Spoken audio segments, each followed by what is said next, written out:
ಇವತ್ತವರಿಗೆ ಪರಿಹಾರ ಕೊಡಲಿಲ್ಲ. 4 ವರ್ಷ ಬೇಕಾಗಿತ್ತ. ಯಡಿಯೂರಪ್ಪ ಮುಖ್ಯಮಂತ್ರಿ ಆಗಿದ್ರು, ಬಸವರಾಜ ಬೊಮ್ಮಾಯಿ ಮುಖ್ಯಮಂತ್ರಿ ಆಗಿದ್ರು. ಯಾಕೆ ಕೊಡ್ಲಿಲ್ಲ? ಯಾಕೆ ತೀರ್ಮಾನ ಮಾಡಲಿಲ್ಲ? ಇದನ್ನ ತಾವು ಅರ್ಥ ಮಾಡ್ಕೋಬೇಕಾಗ್ತದೆ. ನಾನು ರೈತ ಮುಖಂಡರುಗಳ ಜೊತೆಗೆ ಶಾಸಕರ ಜೊತೆನಲ್ಲಿ ಮೀಟಿಂಗ್ ಮಾಡಿದೆ. ಒಂದೇ ಹಂತದಲ್ಲಿ ಕನ್ಸೆಂಟ್ ಮೂಲಕ, ಒಪ್ಪಂದದ ಮೂಲಕ ಪರಿಹಾರವನ್ನು ಕೊಡಬೇಕು ಅಂತಕ್ಕಂಥದ್ದನ್ನು ತೀರ್ಮಾನ ಮಾಡಿದೆ.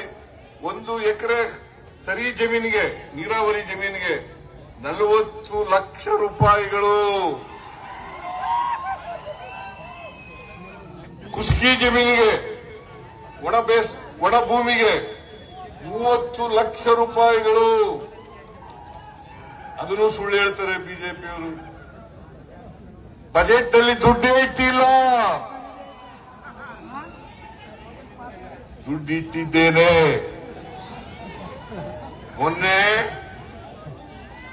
ಮೊನ್ನೆ ಶಂಕುಸ್ಥಾಪನೆ ಮಾಡಿದಾಗ ಚೆಕ್ಗಳನ್ನು ವಿತರಣೆ ಮಾಡಿದ್ದೀವೋ ಇಲ್ಲ? ಏನ್ರಿ ಜಡಿ ಪಾಟೀಲ್ರ,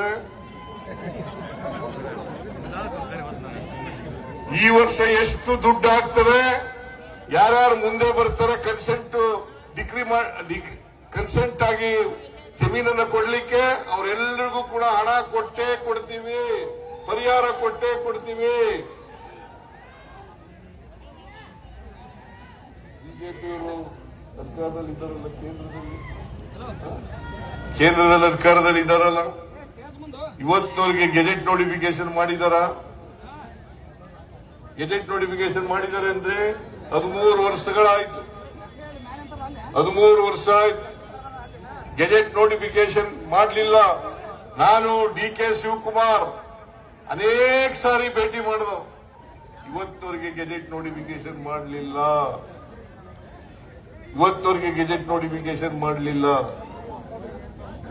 ಇವರಿಗೆ ಯಾವ ನೈತಿಕತೆ ಇದೆ?